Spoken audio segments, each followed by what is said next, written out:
السلام عليكم ورحمة الله وبركاته وإن السلام على وقالي أهميل والبؤدنيا كجوكتان كسودو هذا الجانل كيغا فيديو آد قروح بدن oo runtii aad ii soo jiitay oo aan ku arkay barta Facebook ayaan rabaa inaan ka hadlo gabar Soomaaliyeed oo xilli la wada joogay xafladeeda arooska hooyadeeda cagaha ka dhunkatay haddii aad nasiib u yeelatay oo ay hooyadaada macaan kula joogto maxaa ku diidaya in aad maamadaada cagaha ka dhunkato bal fiidiyowga aan daawano qaabka quruxda badan oo u dhacay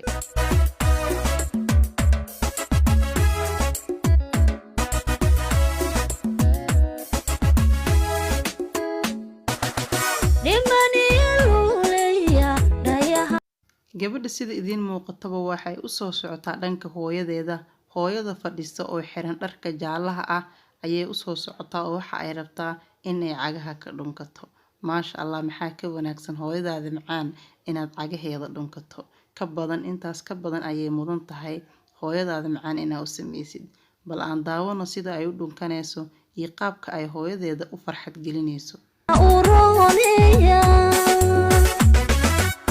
Garidiyan dalayeya isu dhawoyo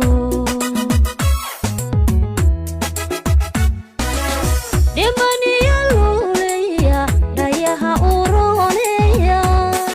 gabadhii marka ay hooyadeeda laguha ka dhunkatay maamadii ayaa iscelin weyse oo kursigii ka soo dhaqaaqday oo gabadheeda la bilowdo inay la ciyaarto maadaama la taagan yahay waqtiga arooskeeda xaflad qurux badanna ay halkaas ay ka dhicisay runtii waa wax runtii aad u wanaagsan dadka dhan ma wada haystaan hooyo oo qaar waxaa laga yaabaa hooyooyinkooda ay ka fog yihiin iyo qaar sidoo kale hooyooyinkooda ay ka dhinteen iyo qaar aan nasiib u yeelan in hooyooyinkooda ay arkaan qofkii haysta ama hooyadiisa ay la nooshahay maxaa u diidaya in uu hooyadiisa farxad geliyo waayo qof nasiib leh ayaa hooyo helo hooyo waxa ay mudan tahayna ma ahan wax halkan lagu soo koobi karo oo qof kasta uu ogsoon yahay Garidiyan dalayeya isu dhawoyo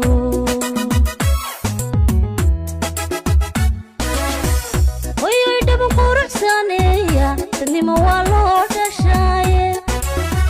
waxaa tahay gaari dhiiri dhaliiliya ceebka dhowrsan alla sharaf ku dhameeyey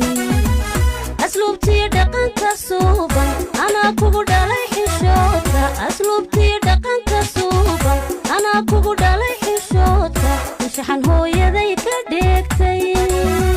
sidaan ugu dhaadanay ayaadana iiga dhaxashay heesta la saaro muuqaalkan ayaa waxaa moodaa in loogu talagalay maamada iyo gabadheeda in loogu talagalay fiidiyowgan dad badan ayaa daawadeen oo runtii ka hadlay ama